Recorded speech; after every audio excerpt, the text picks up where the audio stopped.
Number 5. Al Worden. American test pilot, engineer, and NASA astronaut Alfred Merrill Worden was the module pilot for the Apollo 15 lunar mission in 1971. One of the 24 people who have flown to the moon. Woohoo! He's got a couple of firsts though. He orbited it 74 times in the command module. He was the first to drive a moon car. After Apollo 15 reached lunar orbit and his crewmates departed, and Worden spent 3 days alone in his module.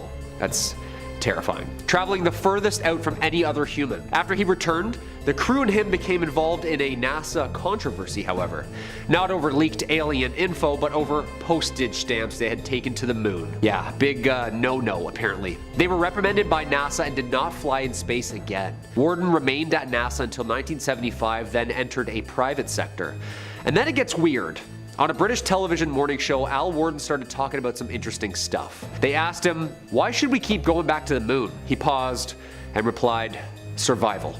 Survival of our species." Worden also rejected the notion that humans could colonize planets within our solar system, calling them unsustainable. Then he claims he knows where to find habitable planets. When pressed on aliens if he believes them or not, he said, "Yes. You know, I've been asked that question hundreds of times. Yeah, we are the aliens though. We just think there's somebody else. But we were the ones who came from somewhere else because somebody else had to survive. They got in their little spaceship and they came here and they landed and they started civilization here. And if you don't believe me, go get books on the ancient Sumerians and see what they have to say about it. They'll tell you right up front." End quote. Okay, when you hear an astronaut say that, kinda jarring. Number 4. Roswell. As always, if you dig what we do here on Top 5 Scary, make sure you hit that like button. Birth of the UAP phenomenon. 1945. The US's first nuclear explosion. 1946. First underwater nuclear explosion. 1947. The first crash flying saucer. Coincidence? I think not. Especially since they've been known to hover around nuclear bases. Probably for the better. Humans are kind of the worst. Local rancher Mac Brazel finds the wreckage on his property in Lincoln County, New Mexico. Sheriff Wilcox shows RAAF's commanding officer Colonel Blanchard the materials, and during the night, the Air Force combs the entirety of the property, apparently harboring 2 small injured alien bodies. Taking them, of course, to Kirtland Air Force Base, New Mexico that night. And the very next morning, the Roswell Air Force makes a statement claiming they have recovered a crashed flying disc in local newspapers. Boom! History, baby! Photographs of Jesse Marcel, the head intelligence officer who investigated and recovered some of the debris. The very next day, the Army retracts their statement and all of a sudden, a high-altitude weather balloon. Can you believe that, huh? AKA the birth of a conspiracy theory. Nuclear fission explosions, weather balloons. Something's not adding up here. Number 3. Edgar Mitchell. Edgar Dean Mitchell was a U.S. Navy officer, aviator, test pilot, engineer, NASA astronaut, and of course, a ufologist. Ufology is the pseudo term for somebody who studies the UFO phenomenon. I don't think there's a degree you can get that in. If so, I'm signing up. What school? Sorry? He was the lunar module pilot of the Apollo 14 in 1971 and spent 9 hours working on the lunar surface. He was the 6th person to walk on the moon. Yeah, he was walking while Worden was up there drifting in the currents of space. Mitchell publicly expressed his opinions and that he was sure that there were thousands of UFOs recorded since the early 1940s belonging to other planets. Thousands. Dateline NBC conducted an interview with Mitchell in 1996. He talked about meeting with officials from 3 different countries who claimed that they had met extraterrestrials in person. Quote, "The evidence for alien contact was very strong and classified by governments, who were covering up visitations and existence of alien bodies in places such as Roswell, New Mexico." Mitchell's book, The Way of the Explorer, discusses his journey. In 2004, he told the St. Petersburg Times that the US government was studying alien bodies and that this group had specifically stopped briefing US presidents since the 1960s. He said, quote, "We all know that UFOs are real. Now, the question is, where do they come from?" In 2008, Mitchell then was interviewed and claimed that Roswell crash was in fact the aliens that had contacted humans several times, but that the government had hidden the truth for more than 60 years. Scary stuff, scary stuff. He sadly passed in 2016. If we just reread the credentials alone, just one more time. Number 2, James McDivitt. James Alton McDivitt is an American test pilot, Air Force pilot, engineer, and NASA astronaut who flew in both the Gemini and Apollo programs. After graduating first in his class with a Bachelor of Science degree in Aeronautical Engineering, He qualified as a test pilot at the Air Force. In 1962, McDivitt was selected by NASA for the Gemini 4 mission. In 1965, he saw, filmed, and photographed an object which approached the Gemini 4 as they were orbiting Earth. Over Hawaii, a craft of some sort. The UFO had a long arm sticking out of it. Here's what Major James McDivitt said. "I was flying with Ed White. He was sleeping at the time, so I don't have anybody to verify this story, but we were drifting in space when suddenly an object appeared in the window. It's a cylindrical object, white. It had a long arm that stuck out of the side. The film was sent back to NASA and reviewed by some NASA film technicians. One of them selected what he thought was what they were talking about, at least before I had the chance to review it, and it was not the picture. It was a picture of a sun reflection on the window. So what were the pictures that he was talking about?" In 1975, McDivitt said, "I never made a big deal out of it. It was something I definitely couldn't identify. It looked like a beer can with a pencil sticking out of it. Yeah, I would eventually give up on that too if those were my credentials and people were like, yeah, right, James." When somebody has like 25 years of designing and flying space shuttles around, when they say, "Hey guys, I'm seeing something up here," it's not like, "Oh, James, clean those old specs, would you? Yuck, yuck." Houston, we have a problem. And number 1, Gordon Cooper. Leroy Gordon Cooper Jr., an American aerospace engineer, test pilot, U.S. Air Force pilot, and the youngest of the 7 original astronauts in Project Mercury, the first human space program in the United States. You know the pictures. It looks like they're wearing a tinfoil suit, you know? Old school, old school. After service as a fighter pilot in World War II, he qualified as a test pilot in 1956 and then was selected as an astronaut in 1959. In 1963, Cooper piloted the longest and last Mercury spaceflight, Mercury Atlas 9. 34 hours in space. The first American to spend an entire day in space, the first person to sleep in space, and the last American launched on a solo orbit mission. In Cooper's autobiography, Leap of Faith, co-authored by Bruce Henderson, he recounted his experiences with the Air Force and NASA and an alleged UFO conspiracy. Cooper claimed to have seen his first UFO while flying over Germany, then saw them land in a dry lake bed. Cooper claimed up until his death that the US was indeed covering up UFOs. He said that there were hundreds of reports made by his fellow pilots, many coming from the military pilots on radar. In his memoirs, Cooper wrote that he had seen unexplained aircrafts tons in his career, and that in 1978 he actually testified before the United Nations on the topic. He sadly passed in 2004. He was such a strong advocate for disclosure, and all of these astronauts are remembered as putting their neck and name out on the line for some truth. But I mean, those UFO enthusiasts, huh? They're all wackos, right? Right? Number 5, Leland Melvin. American engineer and now retired NASA astronaut Leland Melvin has spent hundreds of hours in space. Literally hundreds. Leland holds 4 honorary doctorates for his service in education, the sciences, and philanthropy. Doctorates. I'm just saying that before the comments start rolling in saying he's just another wacko. He's crazy. They're not wackos, people. Any of them. They've been screened so many times by so many people with so many tests, they have to be damn well near perfect before going up on or in NASA's budget. Before his career with NASA, Leland was actually All-American for football. Detroit Lions, Toronto Argos. Guy made the NFL and then said, you know what? I think I'm gonna be an astronaut.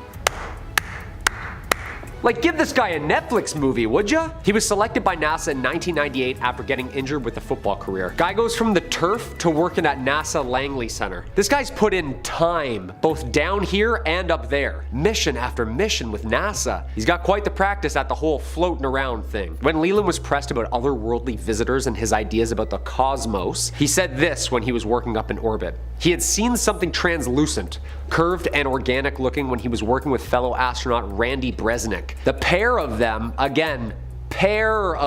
called down to NASA to ask what it could be. NASA's official response was, probably ice. Yeah, nice and specific there, Houston. Thank you for that. When has NASA ever said probably? Melvin dismissed this and figured it was NASA's explanation to just cover it up. Like, who's more qualified here? That's all I'm asking. When the most qualified people are like, yeah, I can't tell if that's frozen water or a full-on mothership, Houston. Either they shouldn't be up there at all, or we need some more Windex on those windows there, NASA. Huh? Number 4, Ivan Vagner. As always, if you dig what we do here at Top 5 Scary, make sure you hit that like button or comment down below. It really helps the channel out. Have you ever seen a UFO out there? Yeah, you. Have you seen one? Comment down below with some details about your experiences. I know I have. twice now. Hence the obsession with all this stuff. Those Reddit rabbit holes, boy oh boy. Speaking of falling into a wormhole of conspiracy and who said what, astronaut Ivan Vagner, or I should say cosmonaut Ivan Vagner, since he's Russian by birth, and although he's bunking up with some roomies up there on the ISS, he was on the ISS as a first timer just back in 2020. Does NASA initiate rookies up there? Like pull pranks on the newbies? Like no gravity, just unbuckle you while you sleep, flow you out, you know? He and fellow Russian Anatoly Ivanishin were working up there alongside Chris Cassidy, the American commander of said expedition. When Vagner was orbiting the Earth, he might have captured some footage of UFOs, better known as UAPs, unidentified aerial phenomena.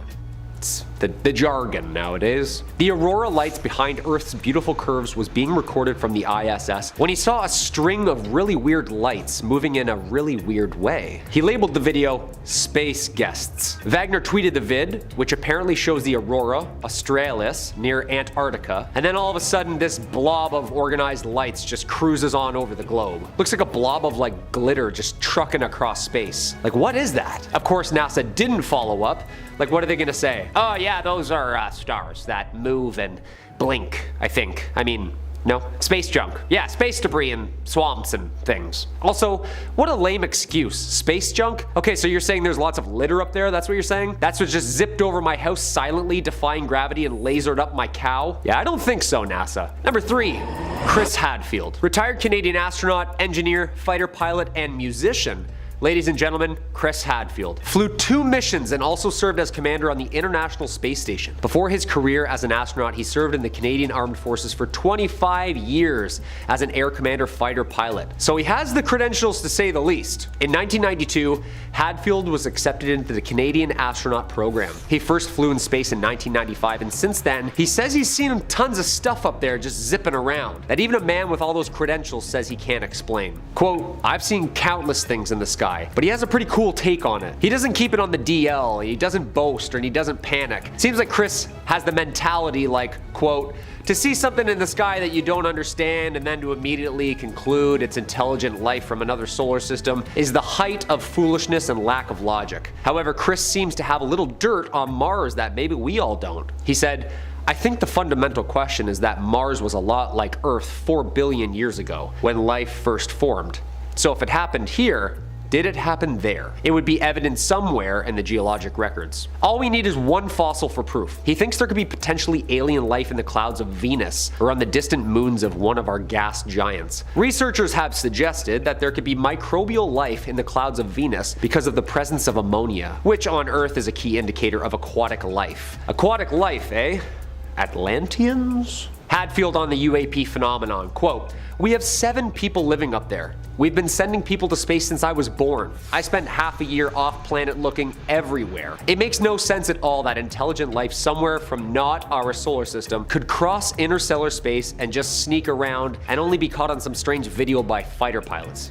It just doesn't pass any basic sniff test or logic. It's fun, it's exciting, but if you use reason, the whole argument falls apart. End quote. Okay, Chris Hadfield, keep your secrets for now, you polite Canadian you. Wait till people start looking into Paul Hellyer, another very polite Canadian with some secrets of his own. Until then, you keep distracting us up there with that guitar, Chris. I see you, Jake Sully. Number 2, Michael Collins. NASA veteran and the very first driver up there, Mr. Michael Collins himself, served as command module pilot on the historic Apollo 11 mission in 1969. When Neil Armstrong and Buzz Aldrin walked on the moon for the very first time, saying those very first famous lines we all know so well, Collins was back parking that thing up there. Mr. Collins stayed up there by himself in lunar orbit waiting for the safe return of his crewmates. I can't even stay in a basement with the lights off by myself. Imagine being up there just drifting in the currents of matter, like being in the middle of the ocean. Yeah, no way, dude. The astronaut retired from NASA in 1970 and spent his free time answering questions on Twitter.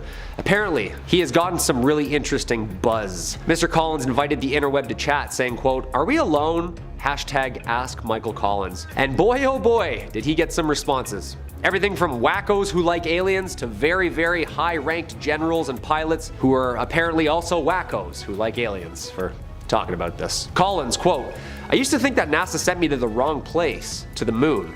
because I think Mars is a much more interesting place, end quote. Collins has talked about it in the past about the possibility of alien life existing beyond Earth and doesn't shy away from discussing the topic in full. In 1999, for instance, he even argued on the topic of life developing in other parts of this infinite cosmos. So maybe it has then. He wrote in his book saying, quote, "I am alone now. Truly alone, and absolutely isolated from any known life. Although I may feel like I'm the same person, I also feel that I am different from other people. I have been places and done things you simply would not believe." Collins circled the moon once every 2 hours. What's scarier, walking on an unknown rock that apparently no one's ever visited, or flying all the way around it by yourself in the pitch black with no communications? Collins achieved the rank of Major General. He left NASA in 1970 to join the State Department and later became director of the Smithsonian National Air and Space Museum in Washington. One of the most key players in this whole thing. Michael Collins sadly passed in 2021. Number 1. Buzz Aldrin. Of course, the poster child for the whole phenomenon itself, Mr. Edwin Eugene Aldrin Jr. American astronaut, engineer, fighter pilot with a doctorate of science in astronautics. This guy is overqualified, okay? 3 spacewalks in 1966, Gemini 12 mission in 1969, Apollo 11 mission. He and mission commander Neil Armstrong were the first 2 people to land on the moon. Quote, "There was something out there, close enough to be observed. What could it be?" According to Aldrin, on Apollo 11 to the moon, quote, "I observed a light out the window that appeared to be moving alongside us. What could that have been other than a spacecraft from another country or another world? It was either the rocket that had separated from us or the 4 panels that moved away when we extracted the lander, right?" After he returned from his missions, he was convinced he saw aliens while he was out there. Credentials aside, he took a lie detector test, people, which he passed with flying colors. In an interview with C-SPAN Buzz, he talked about the future potential of Earth's moon for humanity. He added a little extra info that might have gained the spark to go back, regarding a certain monolith on a moon. Quote, "Visit the moon Phobos of Mars. There's a monolith there, a very unusual structure on this little potato object that goes around Mars once in every 7 hours. When people find out about that, they're gonna say, 'Who put that there?' And you bet, Buzz, I'll be the first one to ask that." Number 5 on this list is Helen Sharman. Dr. Helen Sharman was the first ever British woman to go to space. She went in 1991 on a mission to the Soviet space station. Dr. Helen Sharman is extremely well educated, renowned in her community, and is one of the very few people in the history of humankind who's actually been to space. Therefore, I hold her opinion in extremely high regard when we're referring to something like extraterrestrial life. And her opinion is that said life is already here.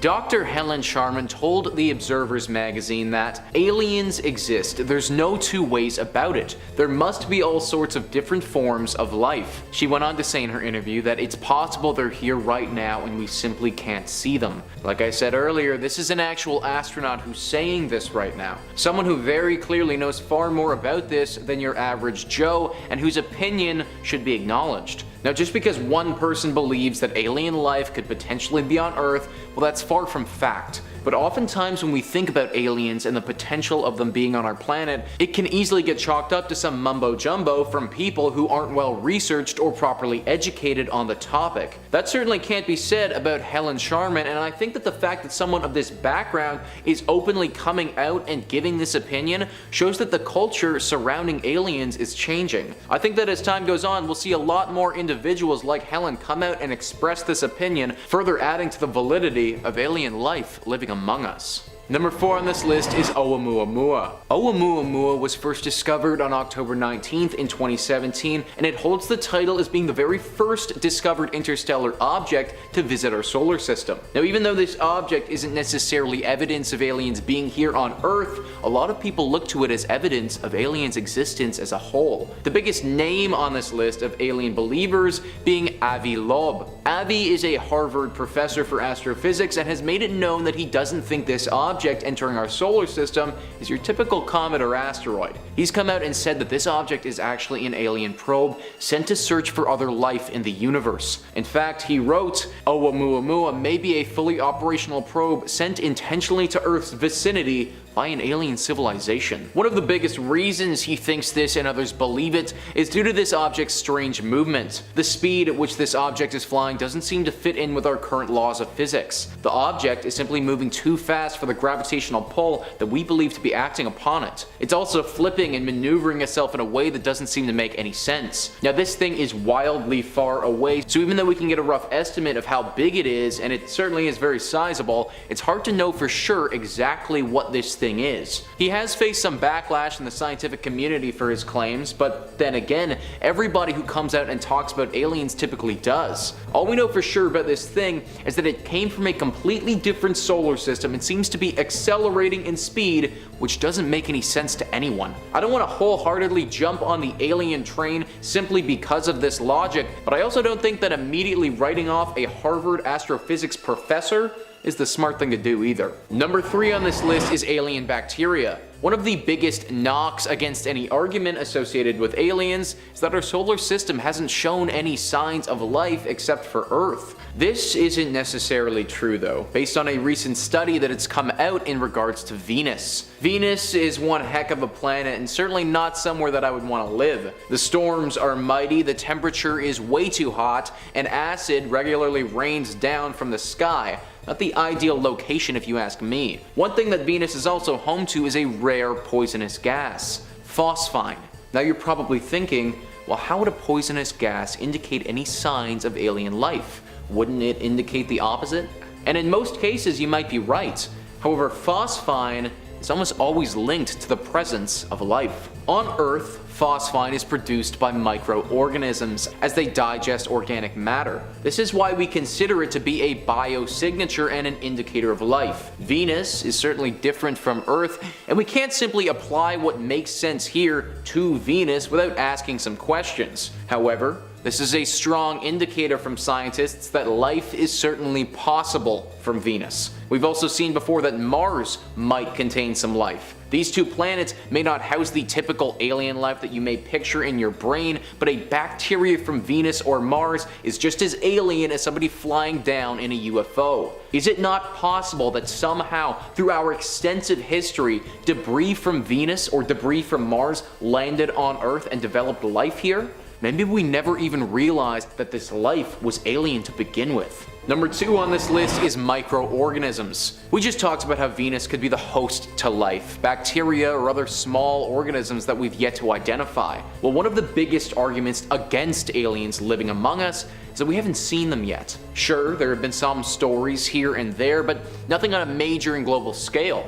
What if we aren't looking properly though? What if our understanding of life doesn't match with what an alien life form is? Scientists have thought deeply about this possibility and what this could mean. This life, seeing as it would not compute with our definition of life, would actually live in what experts refer to as a shadow biosphere. Now, this shadow biosphere is in some alternate dimension or ghost realm, but it's a biosphere with organisms that have a completely different biochemistry than we're familiar with. We're made up of carbon and nitrogen, but why are we automatically assuming that an alien would be made up of this as well? It could be just as likely that alien beings are made up of other elements. If this was the case, then it's most likely on a microscopic scale, and that's why we haven't been able to recognize them yet. We currently have a very limited way of studying microbes, and we need to be testing for a very specific microbe to know what it is. If we aren't searching for the proper microbe though, then it's very likely we could miss it. A lot of scientists have gotten on board with this shadow biosphere train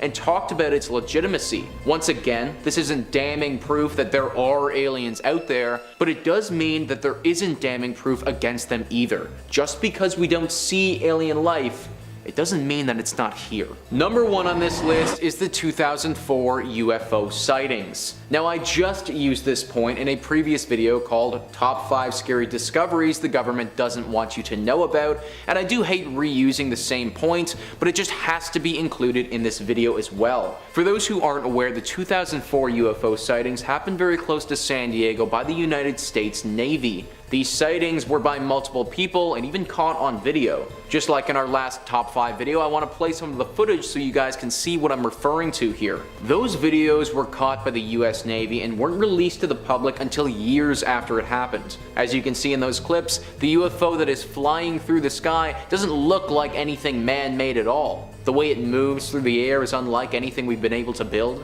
For instance, one of the Navy officers reported seeing it cruise at 60,000 feet and then immediately dropping to only 50 feet above the sea. It did this without making a sonic boom and did it almost instantly. That defies our current understanding of flying objects and leads a lot of people to believe this was from another intelligent species. Now, no one is sure if this object was being piloted by some sort of alien or if it was an alien probe operating by itself. I should also note that a UFO sighting isn't undeniable proof of alien life. It might just be something that we don't understand. However, the way that it flies through space has got to make us wonder. If something is flying through our air like that and it's that advanced, is it possible that something like that could have landed without us knowing? I think that might be a fair assumption. And if that's possible, then is it also possible that some sort of alien creature got out of said object and is now living among us? Frankly, I think that's also a fair assumption too. We obviously don't know for sure, but I think that this footage is some of the clearest proof that aliens living among us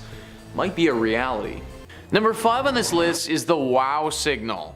The wow signal is a sound that an astronomer received many years ago that, as of right now, is probably the closest thing we've ever gotten to alien contact. Now, I do want to say that just because we got this signal doesn't mean that they're living among us. However, it does give a strong indication that they're out there in the first place, which is frankly half the battle. Intelligencer writes, in 1977, Ohio State's Big Ear Radio telescope intercepted a 72-second burst of sound that bore signs of having come from interstellar space, which could be a sign of extraterrestrial communication. The anomaly measured 1,420 megahertz, a frequency in the water hole, the term for a radio emission range thought ideal for intergalactic messages because it's unusually quiet. Jerry Amon, the astronomer who spotted it, was so excited that he scribbled a giant wow on his printout. Astronomers' explanations for the bizarre phenomenon include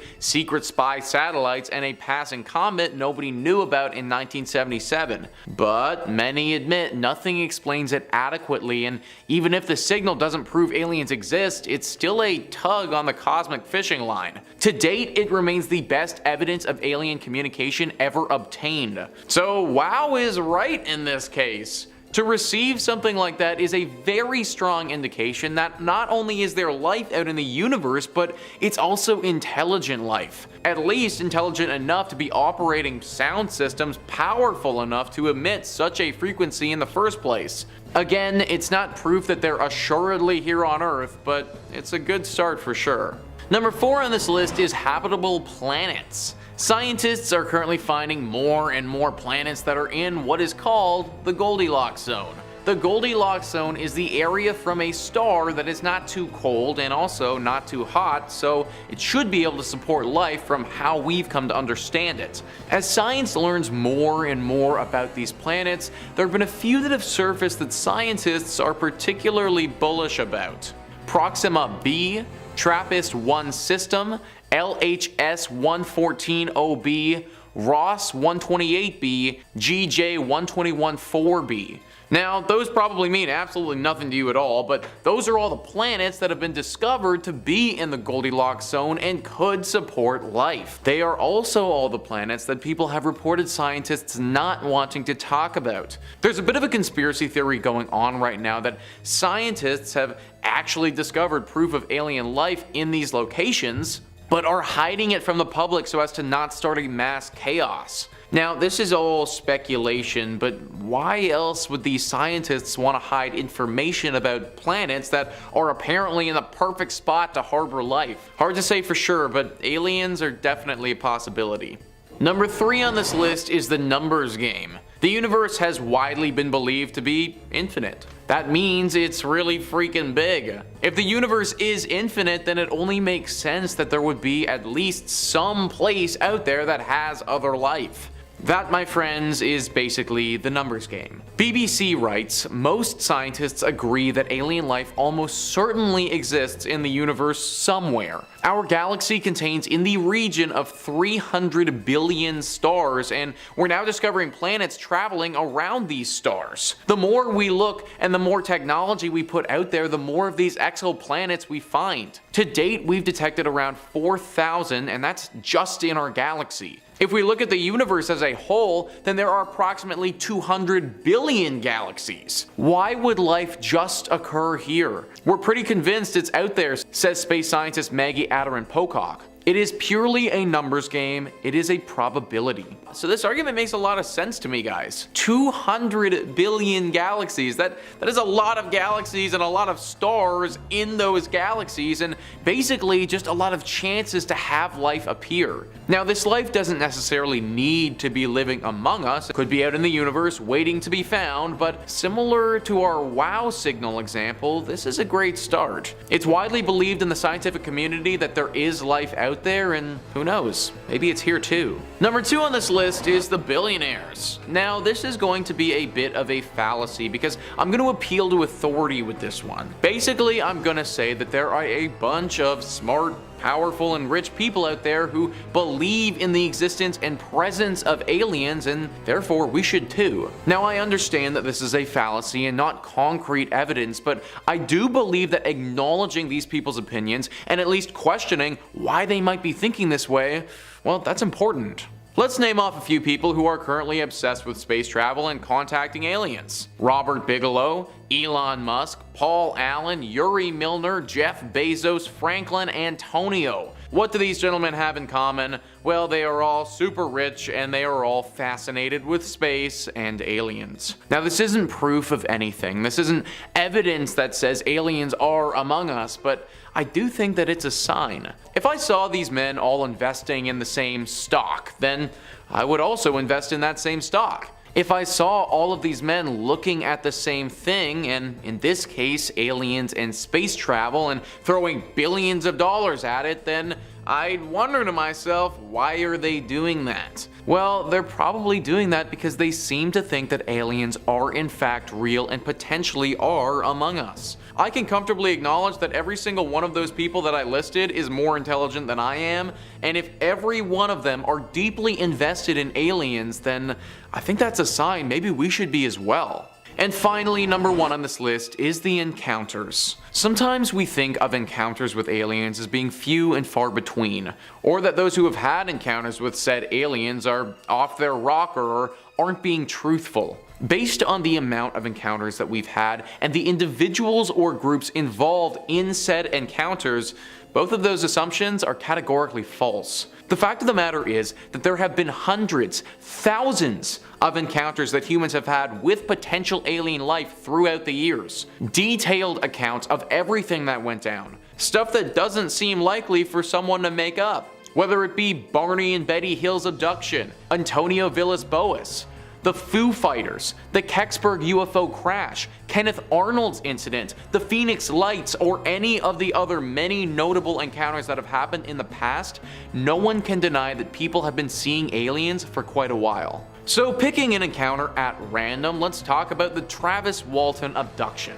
This is just another one of the many encounters that hit the big news after it happened. Intelligencer says, in 1975, a team of loggers claimed their 22-year-old co-worker, Travis Walton, disappeared for 5 days after a glowing disc in the Arizona woods zapped him with a bluish ray. Intrigued, he'd reportedly wandered underneath the hovering object and it abducted him. He claims he awoke on a table in a sterile-looking room surrounded by 3 well-developed fetuses wearing tan robes.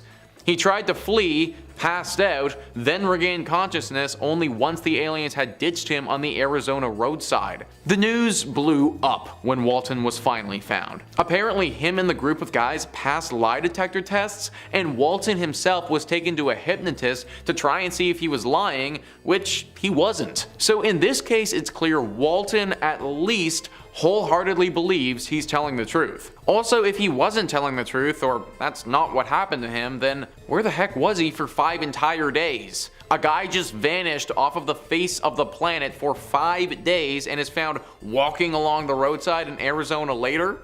Like, that doesn't just happen, folks. Due to the extensive amount of encounters and the detail to which the stories are described, how can we say without a doubt that aliens aren't living among us? I'll answer that for you.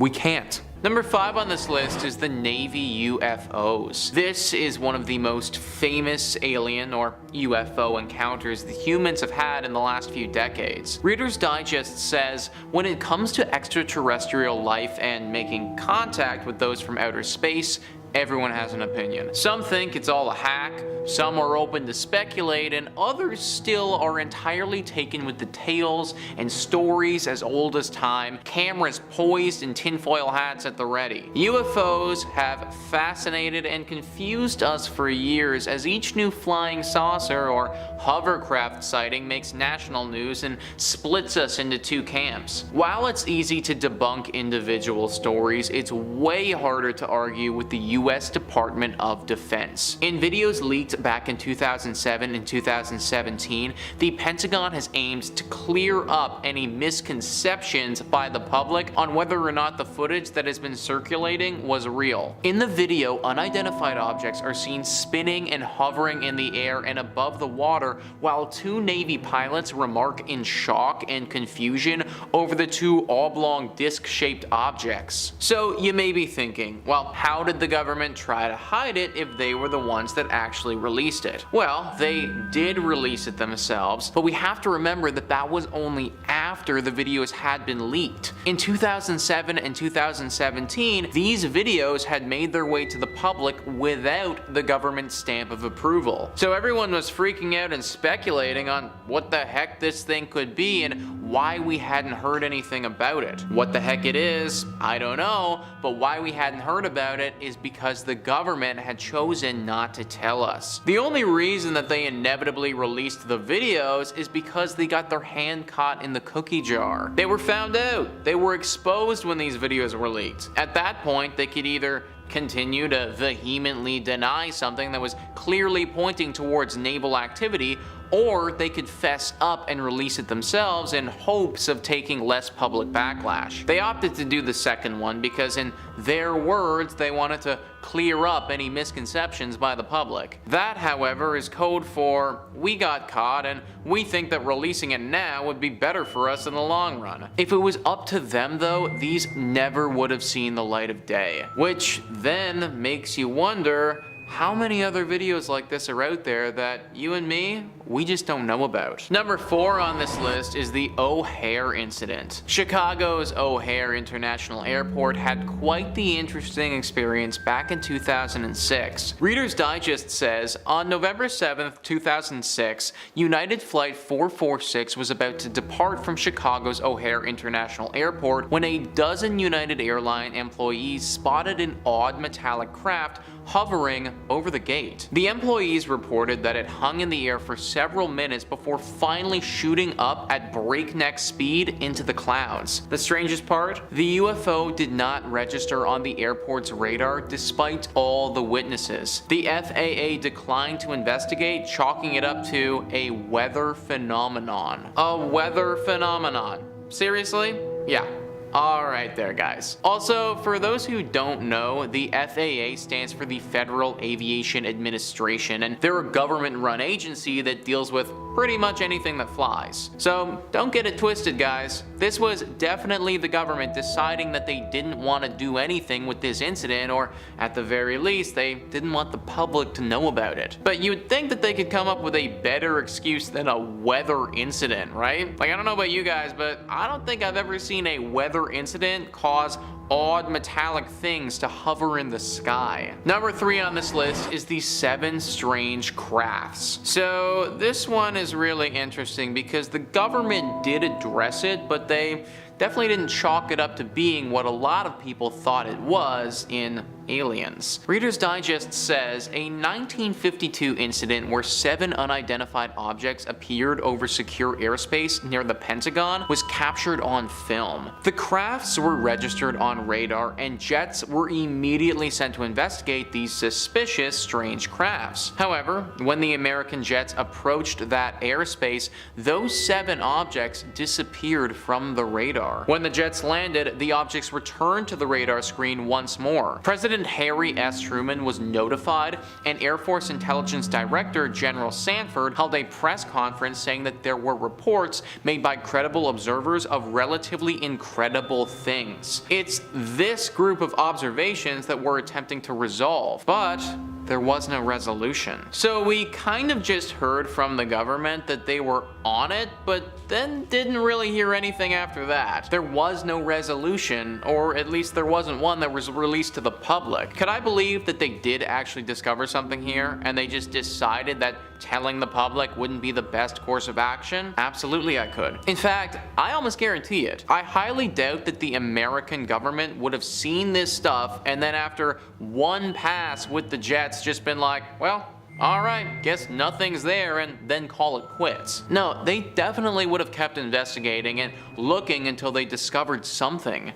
Telling the public about that though, probably wasn't in the cards. Number 2 on this list is the Richard French incident. So this is definitely one of the bigger cover-ups in UFO government history. Reader's Digest says in the 1950s it was Lieutenant Colonel Richard French's job to explain away UFO phenomena for the government. There was only one problem. Lieutenant Colonel French actually saw alien ships with his own eyes, reports the Daily Mail. At a citizen hearing on disclosure in 2013, the then 83-year-old man told the truth for the first time about what he saw as a young man in the waters of St. John's, Newfoundland, 2 UFOs that had crashed and sunk in the water, and aliens trying to fix them. They succeeded and took off. He didn't mention UFOs in his report at the time. How's that for a freaky government cover-up? Yeah, so that's about as government cover-up as we can get, guys. My guy legit says UFOs saw aliens and specifically omitted it to save face and not panic the public. I guess the guilt and also just the whole story had been eating away at him for decades though, and eventually he had to come clean and tell the public. Too little too late though with a story like this, because we never got an opportunity to investigate these aliens or talk to them or anything. Or at least, that's if he's telling the truth. For all we know, he's still leaving some parts of the story out. Only the government and Richard really know what happened. And number 1 on this list is the unexpected visitor. A man named Rick Porcels who lived in Texas got a very unexpected and unwanted visitor late one evening at his home. The story goes like this. In 2008, an unfathomably large aircraft hovered above Stevensville, Texas. Many people in the community saw it, and according to the Mutual UFO Network, a pilot named Stephen Allen reported that the unusual aircraft was flying at an estimated 3,000 miles per hour and was being chased by fighter jets. Then, a man named Rick Sorrells said he saw the same thing while hunting. Later, Sorrells says a strange man knocked on his door and said, "Son, we have the same caliber weapons you have, but we have more of them. You need to shut your mouth about what you saw." Can you imagine getting a knock on your door and it being the government basically telling you that if you say anything, you're gonna die? Yeah, that is definitely an unexpected and unwanted visitor if you ask me. So not only were they threatening citizens, I also didn't hear any reports from the government about that jet that was flying behind the UFO. You'd think that if a jet fighter were deployed to chase down an enemy aircraft in friendly airspace, the public should probably know about it to stay safe. But nope. Absolutely nothing. Total radio silence from the government. How many other times have they gone to someone's house and threatened them like this that we don't know about? How many people have been intimidated by the government to stay silent? Really scary question that, honestly, we might not even want to know the answer to. Number 5. TikTok sighting. Our first entry on this list comes to us from a very reputable source, TikTok user Drillabang, who posted this video recently online. The caption, "We caught them out there," is almost Mulder's catchphrase of "The truth is out there." Almost. And it seems like they are. The video shows a short clip of someone filming the sky and clouds, and passing through the clouds slowly is something. It's kind of hard to tell. It's an unidentified flying object. A small black being with what looks like tentacles protruding from it, like a little black jellyfish. The entity is moving slowly through the sky, with what looks like an electrical field following all around it. The being appears to be electrical, possibly a small mechanical drone. My first thought looking at one of these things is just how much this thing looks like the Sentinels from the Matrix. Could very well be evidence of the simulation leaking through. This clip is undeniably pretty odd. It's hard to make out just how big this flying entity is, although it does look a little bit small, but really it's hard to tell. Is it a spacecraft? Is it a living being but biomechanical? Is it a drone? Of course, it has to be said, the clip, as impressive as it is, could very well be a high production hoax. Like I said, the thing really does look a little too perfect for me, and it looks a lot like one of those Matrix Sentinels. I honestly wouldn't even be surprised if it's a shrunken down 3D model of it used for the video. But real or fake, you can't deny that the video is captivating and has people talking. Well, what do you think? Let me know down in the comments about this one if you think this has you convinced. And hey, while I've got you here listening, you want to see a whole lot more spooky stuff this month? Well, I got news for you, pal. I got boxes full of spooky stuff. Subscribe for a fresh fright in your inbox delivered daily. Number 4, Chilean UFO. Our next entry was posted to Reddit on r/aliens. I mean, where else are you gonna find alien clips? The video posted is filmed from a mountain in Chile, where a group of friends on a hike found something amazing in the sky, and luckily had their phones on them to record it. This entity floating around them doesn't really look like your traditional UFO sightings. It looks like a ball of pure energy just hovering above them in a triangular shape, looking like distilled pure light or just some photons or something. Looking around in the background, you can see there's nothing around them. No airports, no mysterious army bases nearby, just a big mountain range and a bizarre glowing ball of light hovering around aimlessly. A user on Reddit offered a rudimentary translation of the friends talking, which adds a little bit of insight to the clip. We can hear the friends joking that it could be a spirit bomb from Goku and there's going to be an epic duel soon. Goku is technically an alien, so I guess if Goku was real and you saw him flying around on the Nimbus cloud, that would qualify for a UFO sighting. They go on to joke that it looks like something out of the movie Independence Day. It's really hard to say just what this thing is. Now, usually I tend to roll a little bit more Scully than Mulder, and I'm naturally a bit skeptic, but I am completely out of ideas looking at this thing. The edges of the triangle are so very visible, and it doesn't really seem like it follows any one particular flight pattern. I can't take even the slightest guess what this might be, so your guess is just as good as mine, my ghouls and goblins. Take a look for yourself, and decide for yourself what the answer is. Number 3, the Ring of Light. Another entry coming to us fresh from Reddit, posted by user Jesse Zell. A short clip that shows us something incredibly bizarre. The clip is captioned appropriately, "The most unexplained thing I have ever seen in my life," and I'm strongly inclined to agree. Take a little look-see. In the clip, we get a pretty good shot at a suburban house and the overcast night sky above. A little bit above the house, there appears to be a ring of light that appears, circling around, appearing a few lights at a time, rounding the house a few times. That's bizarre. Even the skeptics should buy into this one. I mean, it's easy to just imagine a flying saucer hovering a little bit out of view atop the clouds, descending its undercarriage lights on the neighborhood. A user in the comments proposed that it could just be nothing more than a series of spotlights. But the original poster and uploader of the video insists that from where they were standing, the lights are appearing above the clouds, not below them. And even then, what explains the perfectly circular pattern displayed? The user goes on to say that there was no particularly loud noises emanating from around the skies, and it was very hard to make out what was happening. They go on to add that they're very familiar with drones and have drones flying around their home with some regularity. I'm hoping they mean just a neighbor or an enthusiast and not that they're being watched. And that they would recognize a drone if there was one, and that they are certain these lights were not caused by drones. So just what is causing it?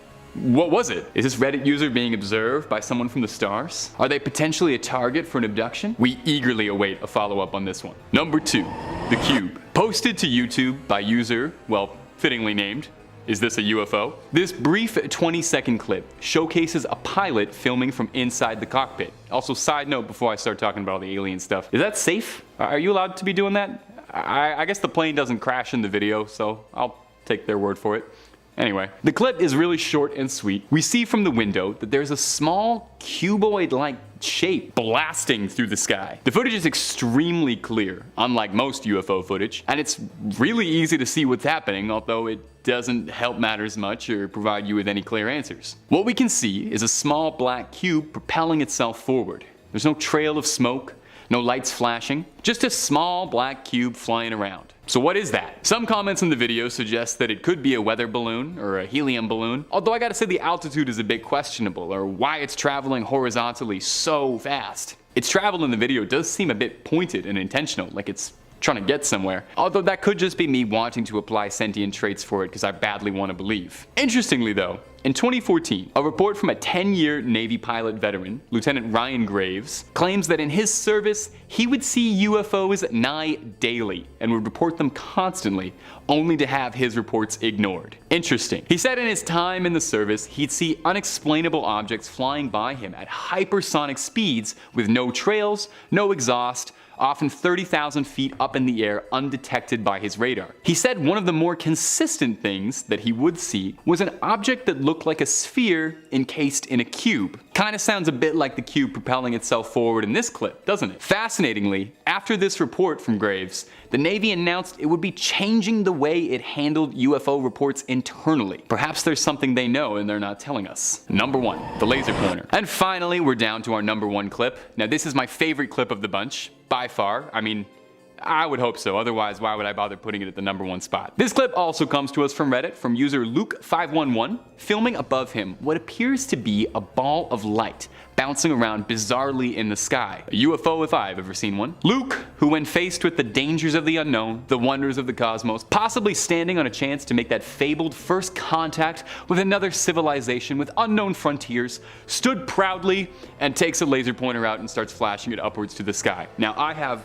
nothing but respect for this absolute madman who got right down to brass tacks. Because him flashing that laser pointer made this video go from, maybe that's a UFO, to, oh, that is definitely a spacecraft being piloted by an intelligent being. In the video, as soon as you see him flashing it around, the vehicle maneuvers on a dime, trying clearly to avoid the laser, which is pretty damning. Now the reason I love this clip so much, besides the fact that I do think it's pretty concrete evidence, assume these really are aliens flying around in that spacecraft. Imagine you're coming down to a new planet and you see a green beam coming from the ground pointing directly at you. Do you think they were freaking out? Do you think they were losing their minds, panicking that they got made? That laser was gonna come for them and destroy them? Or do you think it was more like a kitten situation? Like they saw the laser and got distracted by a really enticing game of intergalactic chase? Luke511, this has gotta be a top moment for humanity and for you as a whole. Tagging a UFO with a laser beam and potentially scaring alien life has got to be a landmark moment for us as a species. My only concern is that maybe this event might have sent intergalactic relations back just a little bit. I'm hoping aliens aren't afraid to visit the planet now because of the danger of green lights. We'll turn them off, we promise. We're sorry, it was just a little prank. Number 5, Gordon Cooper.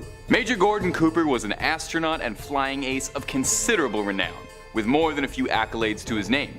Being the first man to spend a full 24 hours in space solo, and the last American to ever spend a solo orbit around the planet altogether. Besides these lofty accomplishments, he was also very vocal about his belief and insistence of life beyond the stars. He'd experienced many strange things over his career.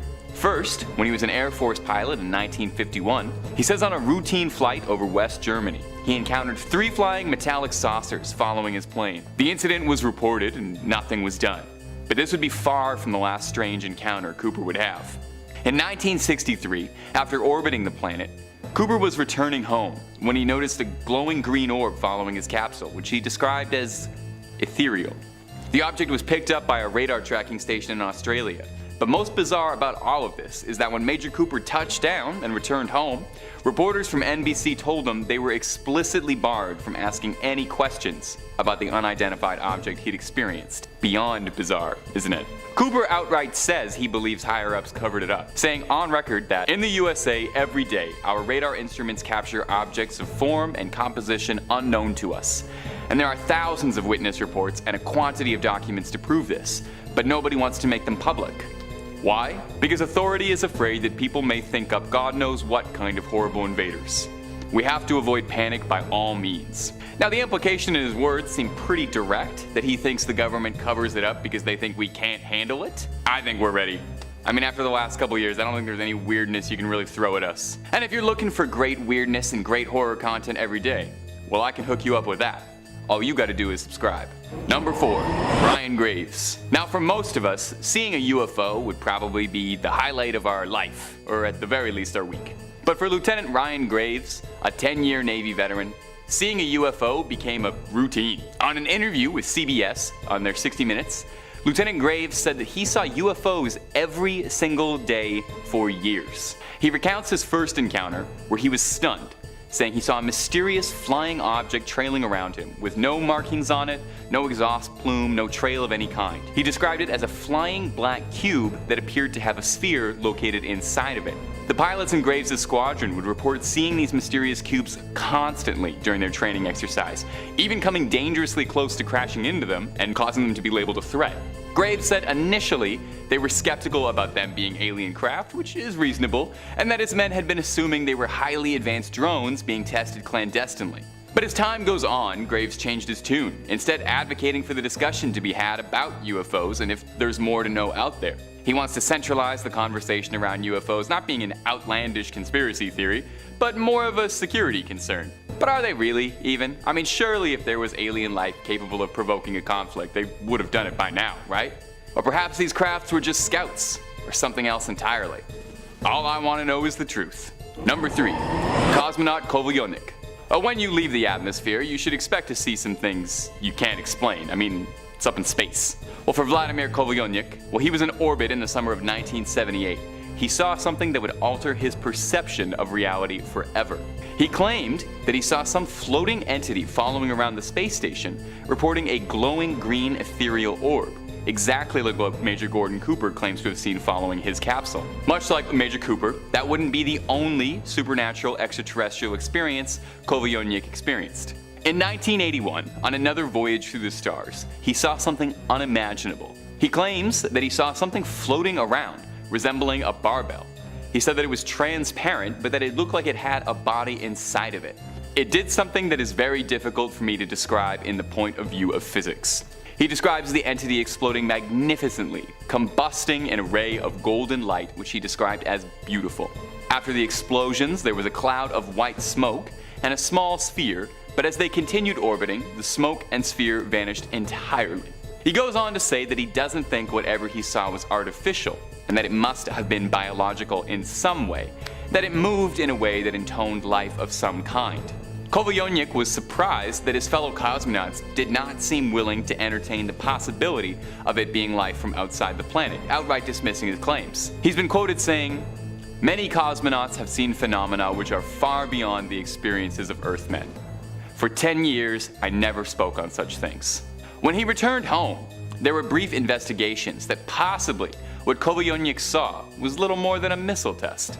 And after these brief investigations, the case and the sighting was dropped entirely.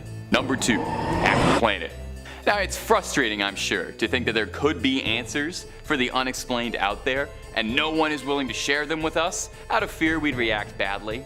For one man, for one Gary McKinnon, this unknowing was simply too much to bear, and he decided to get the answers the only way he knew how, the easy way, hacking directly into NASA's servers to get at their data. Why would he do that? Why would he risk his whole life and career for this? For the truth, directly. From McKinnon's own mouth, he said, "I knew that governments suppressed anti-gravity UFO-related technologies, free energy, or what they call zero-point energy. This sort of thing should not be kept hidden from the public when pensioners can't pay their fuel bills." So did he find anything worth risking his freedom for? Well, according to Mr. McKinnon, yes he did. He claims to have found something called the Disclosure Project, a 400-page document outlining testimonials from all kinds of government agents reporting their sightings and findings on unexplained objects.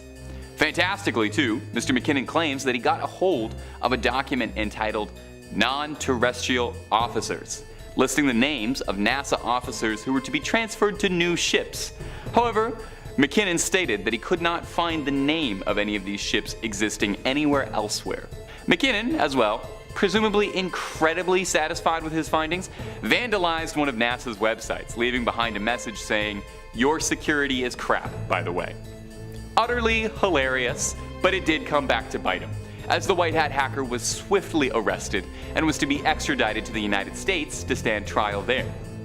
Now, the 56-year-old managed to avoid extradition. He still lives in the United Kingdom today, but he's definitely going to want to avoid visiting the US anytime soon, as I sincerely doubt they've forgotten about that little bit of vandalism.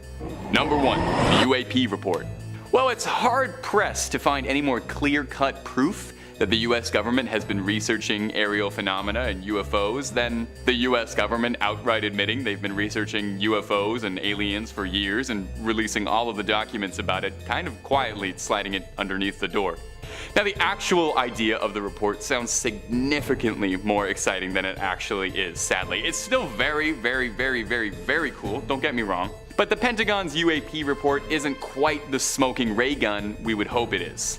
It doesn't outright blatantly confirm anything. It doesn't point to one flying saucer with a big red circle and say, hey, this is an alien, we know this is an alien, we asked for its name, it came from Sanghelios, and it comes in peace. Instead, the report highlights the hundreds of documented official reports of strange occurrences pilots and other government agents have seen in their service. The report confirms it's something we're looking at.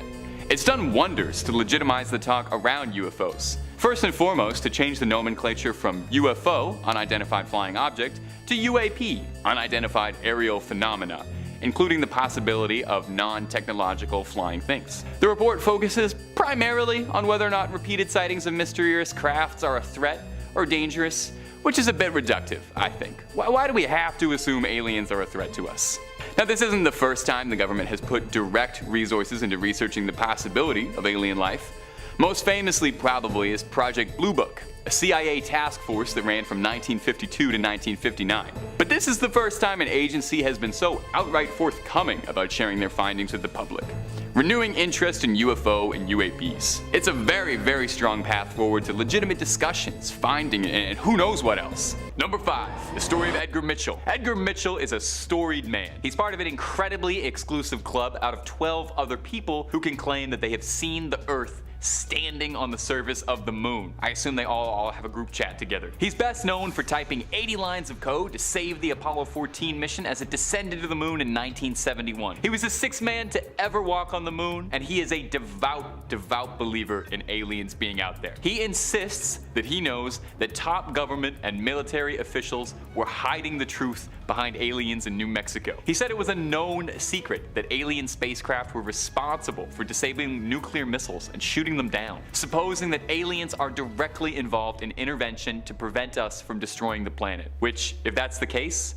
I've got nothing but thanks to give for our extraterrestrial friends. Thanks for that, we're not that responsible. He goes on to insist that the Roswell incident was real, and the government had covered it up and buried it as a conspiracy theory to deter people from finding out the real truth, which he believes NASA thinks the public simply wouldn't be able to handle. In 2004, he told a Floridan newspaper that he knew of a secret cabal inside the American government that was responsible for studying alien bodies, and that after JFK, this group no longer answered to the president and didn't include the commander-in-chief in their briefings. Mr. Mitchell is quoted as saying, "They all know that UFOs are real. The question is, where are they coming from?" Now, NASA didn't quite have the same tune. NASA themselves obviously denied all of Mitchell's statements, saying that Edgar Mitchell is a great American, but we don't share his opinions on this issue. Well, of course. If you've been sitting on a secret for 60 years, you're not gonna fold over one guy, but a bunch of evidence? Well, maybe. My goblins, you know what time it is. If you've been digging the scares, stick around and subscribe for some scary stuff every single day. Okay, let's creep on. Number 4, Luis Elizondo. Luis Elizondo is one of the most outspoken believers in aliens and UAPs out there today, alongside Tom DeLonge, championing that he believes firmly that NASA and the Pentagon aren't telling us all the whole truth. And he would know, as Elizondo formerly led a research team to research potential UFOs. Although the project was disbanded, Elizondo never gave up his mission, believing it to be his personal calling to expose the truth. He's been quoted many times saying, "My personal belief is there's very compelling evidence we are not alone." He served on the Department of Defense and resigned in 2012 over excessive secrecy surrounding the UAP program. These aircraft, we'll call them aircraft, are displaying characteristics that are not currently within the US inventory, nor in any foreign inventory that we are aware of, Elizondo said of the objects they researched in his time there. He added that the program was founded to analyze unexplained aerial phenomena and ascertain whether or not out that what they were seeing is a threat to national security or not. Kind of unnervingly, when asked about that, he said, "We found a lot. We identified anomalous aircraft that are seemingly defying the laws of aerodynamics." Which, oh hey, coming from the mouth of someone who worked at the Pentagon, that seems just a little bit suspicious, right? Right? Not just me? The quote continues, "Things that don't have any obvious flight services, any obvious forms of propulsion, and maneuvering in ways that include extreme maneuverability beyond, I would submit, the healthy G-forces of a human or anything biological." Elizondo's gone so far in the past as to suggest that he thinks the US government has fragments of UFOs or UAPs somewhere, reverse engineering it to learn all their secrets. Sounds extremely like someone higher up didn't want people finding out about whatever Elizondo was getting onto. And why not? Number 3, the signal. Now when it comes to aliens, we all kind of assume in the back of our heads that our first direct contact with them is going to be very up close and personal. That they'll come down and hopefully we'll see them face to face or face to mandible, or perhaps we'll see their ships descending on us and it's already too late. But what if our first contact was something else? A radar signal, a noise through the silence of space. In 2003, astronomers working for the SETI, short for the Search for Extra Intelligence, a project dedicated to hunting for extraterrestrial life, were using a massive telescope to look to the stars. Now nothing much came of it except for a series of unexplained radio signals from the skies. These signals all disappeared over time except one, which was growing stronger and stronger. The signal comes from somewhere between the constellation of Pisces and Aries, and curiously, the signal is at a frequency that absorbs and emits energy. Naturally, the researchers found this a bit interesting. Some of the astronomers believe that this could be a frequency that extraterrestrials are using to try and get our attention, like an intergalactic "you up" text. While it could very well have turned out to just be totally nothing or some sort of natural explanation that I'm not nearly smart enough to understand, I'm gonna err on the side of extraterrestrials. But we have to wonder what the signal was, right? I mean, we have to admit that's a bit suspicious, that there's something worth looking into there. Now this story is from 2003 and I had trouble finding an update on it, but who knows? Whatever was broadcasting that could still be out there. Number 2, Blue Book. Now I think we all kind of secretly suspect that some of our tax dollars are going to research aliens. I mean, what else are they doing all day? Well, in one form or another, government agencies have always been researching UFOs and UAPs. Since 1949 to 1969, Project Blue Book was the code name for a secret government research division dedicated to analyzing UAP technology, analyzing whether or not UAPs on record were threats to air and national securities, and just what any of this stuff in the sky was. It was basically the closest thing we had to a real-life X-Files department, as far as we know. I mean, there could be an even more secret one. Surely with all that government money, they must have found something special, right? Well, if you'd like to feel like Agent Mulder yourself, you can scroll through 130,000 pages of declassified documents from UFO specialist John Greenwald, who made it all available for free online. He's a defender of free information. Greenwald says secrets are not bad things. I think we should know about this and it should be in the history books. John, I completely agree. All this stuff about cover-ups, we can totally handle finding out aliens are real, okay? You know, we're big now, we're responsible, we learned about Santa, we can do this. A couple years ago, we experienced a wave where there were clowns hanging out on the street corner of like every rural street in North America. We got over that. We all saw Tiger King together. Aliens won't even be that weird, I don't think. Now, Project Blue Book was officially disbanded because according to a joint review, nothing significant ever came from it. Now, since then, it was thought that no government agency was looking into UAP research at all, except until the UAP document quietly dropped this year, you know, sneaking it under the door that NASA and the Air Force had been researching aliens and possible sightings this whole time under everybody's nose, and they leaked a bunch of documents and footage, and you should look it up after this video because I'm not joking, it's totally real. It seems just like us, NASA can't rest until they find the truth out there. Number 1, new developments. We are probably coming to one of the most exciting times in UAP history, as after the UAP report came out, there is probably more legitimacy towards the discussion around the serious existence of extraterrestrial life now more than ever. As of October 2022, NASA is pretty much coming clean and opening a new study into the research of UAP and extraterrestrial life. 16 hand-picked specialists have been selected to analyze former data and determine how to go forward observing future events. Now, the study is less focused on whether or not previous sightings are confirmed UAPs, since it's kind of hard to ascertain with missing data. So it's more focused on what observations will be needed to understand UAP sightings going forward. The team is going to include researchers and key personnel from all divisions, all walks of life, notably including former astronaut Scott Kelly, who formerly served as a pilot for the Space Shuttle Discovery, and also once held the world record for most days in space, so he probably knows a thing or two about objects floating in the stars. Now, Kelly himself doesn't personally believe aliens have been to Earth yet, saying, "I think there's life in the universe. Hopefully intelligent life, but I don't think they visit planet Earth." So there's some skeptics on the team, but hey, at least they're finally coming out to get to brass tacks on this thing. Officially, openly, the government is talking with us about studying this phenomena. This is amazing. Now, you know how scientists are. They gotta have some numbers on a paper before they'll believe it. An associate administrator at NASA, Thomas Zerbchin, said, "Data is the language of scientists and makes the unexplainable explainable. Exploring the unknown of space and the atmosphere is at the heart of who we are at NASA. This is maybe the most exciting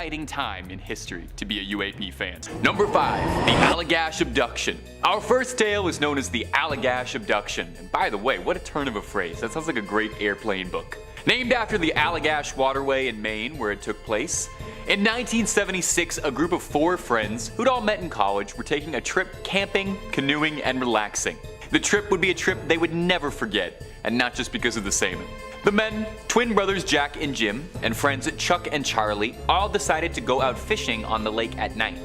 Before setting off, though, they made sure to light a large campfire to act as a visible landmark from the water. Now, the evening transpired fairly normally, fishing, sharing stories, until the men saw a blinding light in the sky above them. A glowing orb that shone brighter than any light any of the men had ever seen, flashing all sorts of bright, radiant colors. Now, the object was hard to make out, but it looked to be about 80 meters in diameter, and was slowly approaching the fishing boat.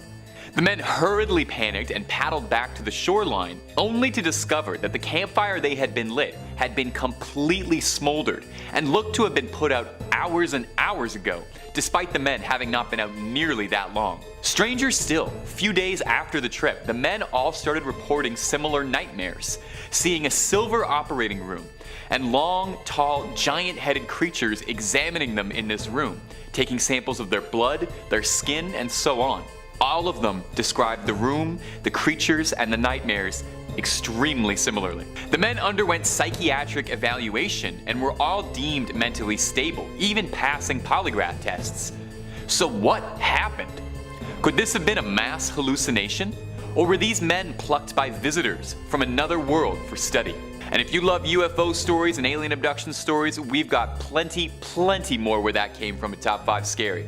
So toss a subscribe and keep on creeping on. Number 4, the mysterious man. Our next story comes to us from the internet's campfire, Reddit. A thread was posted asking abductees, or people who've got an abduction story to share their experience. Now, the whole thing is really a highlight, but this one stood out for me. Take a listen, because this anonymous Redditor shared a truly unforgettable, strange experience. He was living in Washington at the time, and he and his friends were really big stargazers. One Thanksgiving, he got invited to stay with his friend's family. So they all went out to go do some stargazing, went out to a big field of knee-high grass, and were staring up at what they thought was a bunch of shooting stars. The original poster asked his friend what the light was, but he said he had no idea. The light was bobbing around, bouncing wildly in the sky like a pinball. Then all of a sudden, it fizzled out. Puzzled, but not disturbed, the friends continued on with their night, walking through the field, wondering what they'd seen, even joking that maybe it was a UFO, but assuming it must have been a drone or something. And then it gets weird. They came across a young man standing alone in the field. They were the only people there for miles around, and the poster said he would have been able to see him from where he was. So he said it was almost as if he appeared in front of them. He was wearing only ratty jeans and nothing else. It was the middle of November, so the attire was particularly odd. Now, the friends were scared to approach him, but OP felt necessary to go forward. He said he didn't sound drunk, but that he did seem visibly stirred. He asked the strange man what had happened, and he said he did not want to talk about it, but he needed to be examined at a hospital immediately. The Redditor gave the man his jacket and saw him into an ambulance, where he was then taken off to a hospital. What happened? Was this man an abductee who'd been dropped off? Was the light they saw fluttering around him being beamed down? We may never know. Number 3. The 1979 Spain sighting. Another Reddit thread asking a similar question asked users to share their stories of famous UFO and alien sightings from their country, bringing us this story from Spain that took place in November 1979. A plane took off from Mallorca, coming from Austria and heading to Tenerife. Not long after, it found red lights in the sky hovering ahead of it. Now, initially the pilots assumed it was just another plane. The flight crew tried to signal over the radio to find out what was on their flight path, but neither the air traffic controller in Barcelona nor the military radar had any idea what it was they had encountered, as nothing else should have been sharing the airspace with them at this time. The plane ascended, hoping to avoid the flight path of the UFO and to try and get a look to ascertain just what they were flying up with. The UFO kept getting closer and closer, so the pilots did an emergency landing in Valencia. The UFO had a similar idea and followed them around till it landed. The original plane's radar started to pick up 3 objects flying behind them. The military had sent out 2 planes to try and assess and contain the situation. They found a giant red light floating statically over the airport, even though it wasn't being picked up on by the radar. The light started to fly when they got closer as they attempted to chase it, soaring around, tailing the mysterious floating light for upwards of 2 hours, intermittently losing sight of the target completely, occasionally getting blips on the radar, until eventually the trail went cold, and as quickly as it had appeared, the strange light had disappeared. People on the ground reported seeing that light all over that day, and to date, no one truly knows what had happened. Number 2. The Travis Walton incident. Now, our next story is a wild one even by top 5 standards, but that's exactly why I wanted to include it. Our story starts in November 1975, and I'm pretty sure that's the 3rd one of these that took place in November. It's a weird month for aliens, huh? Travis Walton was working as a forester, and the day was passing normally. Walton and his co-workers from the logging crew were riding in a truck, 7 men total, when they encountered a flying saucer-like object hovering above them around 100 feet in the air, making a loud, high-pitched droning noise. The truck stopped, and Walton left the vehicle to get a closer look at the unidentified flying object. And suddenly, a bright light surrounded the truck and knocked Walton back and unconscious. Terrified, the other men drove off. Walton then goes on to claim that when he awoke, he was no longer in the forest on the ground, but was in a bright, silvery, hospital-like room being observed by 3 short, bald creatures, very similar to the Allagash Abduction story. He says that he struggled as much as he could against his captors until he was met with a tall creature that closely resembled a human, but was wearing an intimidating helmet. The masked creature escorted Walton to another room and put a translucent mask over his face, and he blacked out. Walton says the next thing he can accurately remember is walking alongside a highway 5 days later. The thing is, Walton really was missing for 5 days. There was a search. Scent dogs and helicopters were used to track him over the woods, and he was assumed to have passed. For 5 full days, he was completely untraceable until one day he just reappeared. Since that fateful week in 1975, Travis has sworn that what happened to him was an abduction, even if it just seemed like a bad dream. His story served as the basis for the 90s horror film Fire Fell from the Sky, so if you're looking for a dramatization of this story, good one to check out. And number 1, the Rendlesham Incident. It's sometimes referred to as Great Britain's Roswell. The Rendlesham Incident is a very noticeable case in UFO sighting history. On December 26, 1980, there was a series of vivid, bright, flashing lights flying over Rendlesham Forest in Suffolk, England. 2 U.S. Army personnel, John Burroughs and Jim Peniston, were stationed at local Air Force bases and were alerted by these strange lights, worrying that it could have been a threat. The younger of the 2 men, Mr. Burroughs, said that the lights looked like a beacon flashing all sorts of colors. Over 40 personnel stationed at the Air Force base corroborated this claim. The 2 men got clearance to investigate whatever was flashing over Rendlesham Forest. In their official document to their superiors, the 2 men write that they saw a strange, glowing, metallic triangular object hanging in the sky, pulsing with colored lights. Neither of the men had any idea what it was they were witnessing.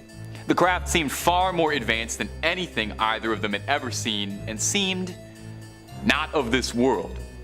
As if that wasn't compelling evidence enough, neighboring farm animals were all in a frenzy as this thing was flying, and the airmen's equipment started malfunctioning. The personnel could no longer use their radio to contact the base. Landing in the middle of the clearing in the forest was a craft unlike either of them had ever seen. It was black, triangular, and made out of smooth, opaque glass. No windows or landing gear. It didn't look like anything either of these trained servicemen had ever seen. Peniston describes there being hieroglyphic-like symbols etched onto the shell of the vessel, although they were far too cryptic for him to understand. The craft took off, changing the lives of those men together. And it wouldn't even be the last sighting of the Rendlesham UFO, because not even 2 days later, the same strange lights were seen flying overhead the forest again. This time, coming prepared, crews set out with Geiger counters to follow up on whatever was flying around them. The patrol found their way to the landing site Peniston and Burroughs had described and found several depressions in the ground, all setting off the Geiger counter for radioactivity. And lo and behold, above them was those same flashing lights that had been taunting them 2 nights before, disappearing into the skies. 40 years later, and we're still no closer to understanding what happened in the Rendlesham incident.